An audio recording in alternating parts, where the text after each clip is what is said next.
Good evening, visitors. Welcome to the Australian War Memorial's Last Post ceremony. My name is Chris Weidenbar. Joining us today from the Royal Australian Air Force is Corporal Brimley Smith. We welcome the veterans who have served, those that are still serving, and the families that love and support them. We acknowledge the members of RSL and Services Clubs Association, RSL Queensland and RSL Victoria who are watching the broadcast of this ceremony across Australia. During the ceremony, wreaths will be laid at the base of the pool of reflection by visitors and by students from the following schools. From New South Wales, Clarence Valley Anglican School, Grafton. From Queensland, Gympie South State School, Mudgeeraba Creek State School, St Mary's School, Charleville, and from Western Australia, Wagen District High School. I invite you all to please stand and join in singing the National Anthem.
Thank you. Students, you may be seated.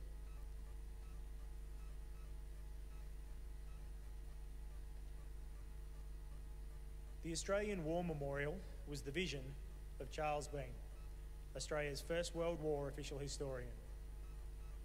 Bean landed with the Australian troops on Gallipoli and stayed with them at the front through to the end of the war. The idea of this national memorial and museum came to him in Pozières, France, in the depths of the bloody fighting of 1916.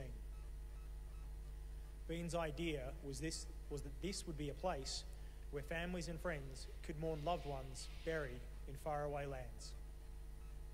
It would also be a place that could help all Australians understand what these men and women had endured and what they had done for us.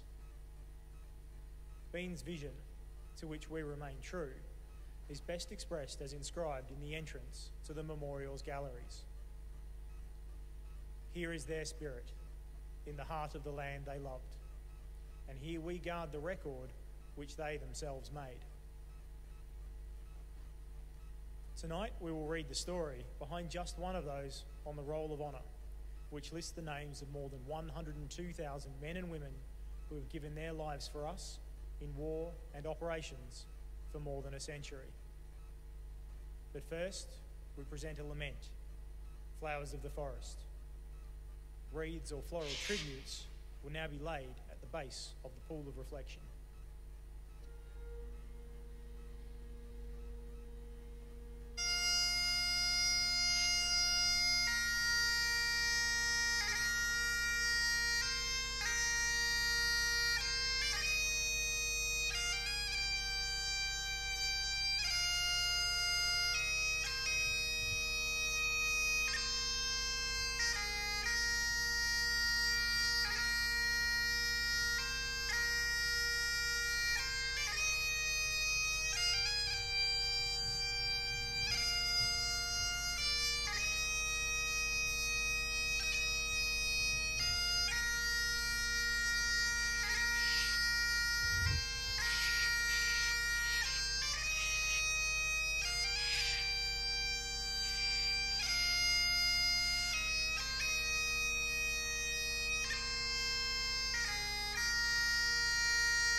Today we remember and pay tribute to Private Clifford Aubrey Jahns. Clifford Jahns was born in 1896 to Henry and Kate Jahns of Tamworth, New South Wales. He attended the local convent school and went on to work as a cordial maker. In August 1914, shortly after the outbreak of war, Clifford's older brother, Theodore, enlisted in the Australian Imperial Force and landed in Gallipoli with the 2nd Battalion on the 25th of April, 1915. About a week later, he went missing, with no further news for months. It was not until the following year that a court of inquiry determined that Theodore had been killed in action on the 2nd of May, 1915, and notified the family. Clifford Jahns enlisted in the AIF in September 1916 and was posted to the 35th Battalion. He underwent a period of training in Australia before leaving for active service overseas on the 25th of October 1916 on board the troop ship Ascanius. Jahns was first sent to England, where he trained for another 5 weeks before being sent to France to fight on the Western Front. He joined his battalion in the field on the 2nd of February 1917. Private Jahns became a Lewis gunner in C Company. Little is known of his experience on the Western Front.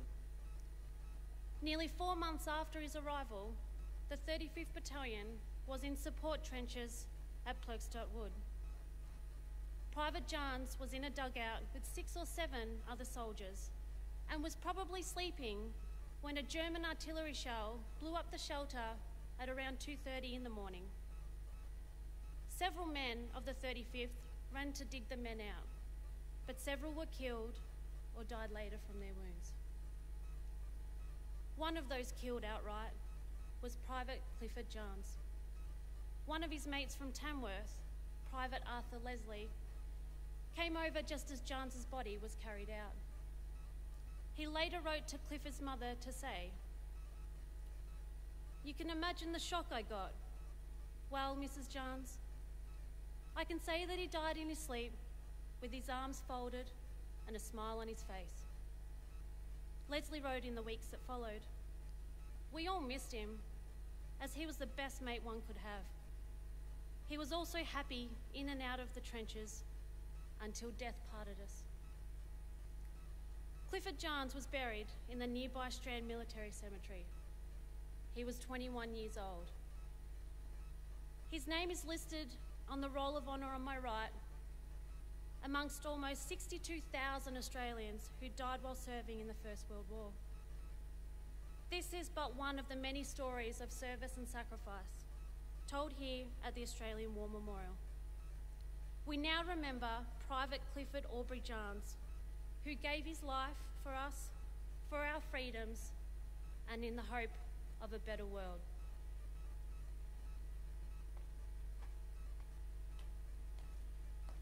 I ask you all to please stand for the reading of the ode and the sounding of the last post.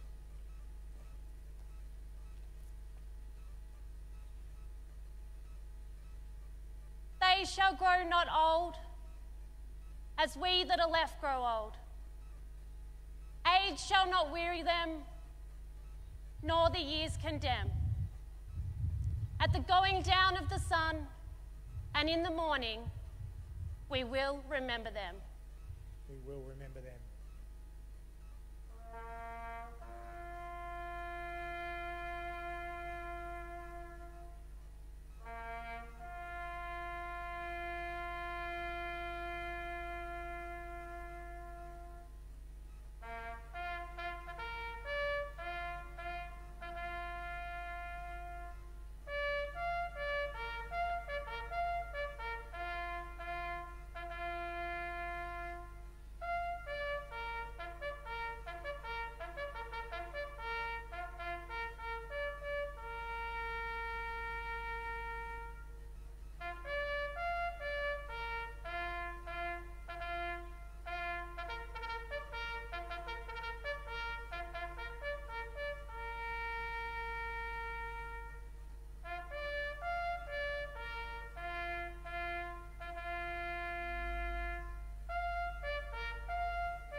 lest we forget.